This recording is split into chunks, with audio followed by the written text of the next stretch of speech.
যে আওয়ামী লীগকে যদি অতি দ্রুত নিষিদ্ধ না করা হয় তাহলে দেশকে অস্থিতিশীল করবে এবং এরকম হামলা প্রতিনিয়ত চলবে। দেশে যত প্রকার হামলা হচ্ছে এর ভিতরে ছাত্রলীগ, যুবলীগ, আওয়ামী লীগের হাত আছে। চৌরাস্তা ওদিকে বাইপাসে হামলা করছে আওয়ামী লীগের ডিস্ট্রিক্টকারী জাহাঙ্গীরের লোকেরা এই হামলাটা করছে। এই মেয়র কুলাঙ্গে জাহাঙ্গীরের দৈরা ডিস্ট্রিক্ট শাস্তি দেওয়া দরকার, কারণ মেয়র জাহাঙ্গীর এই কামটা করাইছে।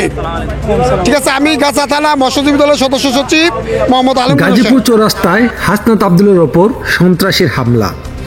আজ বিকাল আনুমানিক 6টা 30 গাজীপুর চৌরাস্তার নিকটবর্তী হাসনাবাদ এলাকায় এক চাঞ্চল্যকর ঘটনা ঘটে যায়।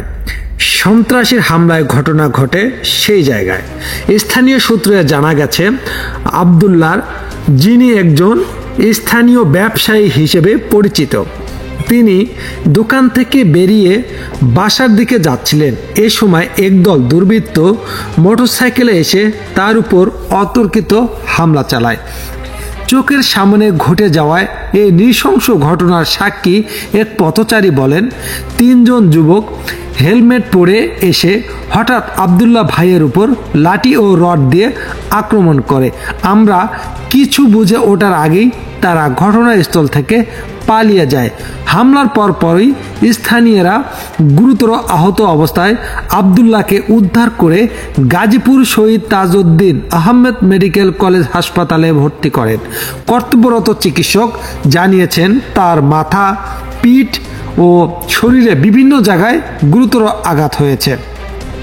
আপাতত তিনি শঙ্কামুক্ত রয়েছেন। গাজীপুর মেট্রোপলিটন পুলিশের একজন কর্মকর্তা জানান, ঘটনার পরপরই আমরা ঘটনাস্থলে পৌঁছেছি এবং আশপাশের সিসি ফুটেজ সংগ্রহ করেছি। প্রাথমিকভাবে মনে হচ্ছে এটি পরিকল্পিতভাবে হামলা করা হয়েছে হাসনাত আবদুল্লার উপর।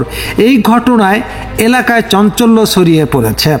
ঘটনার সুষ্ঠু তদন্ত ও দোষীদের দ্রুত গ্রেপ্তারের দাবিতে স্থানীয় বাসিন্দারা বিক্ষোভ প্রস্তুতি নিচ্ছেন।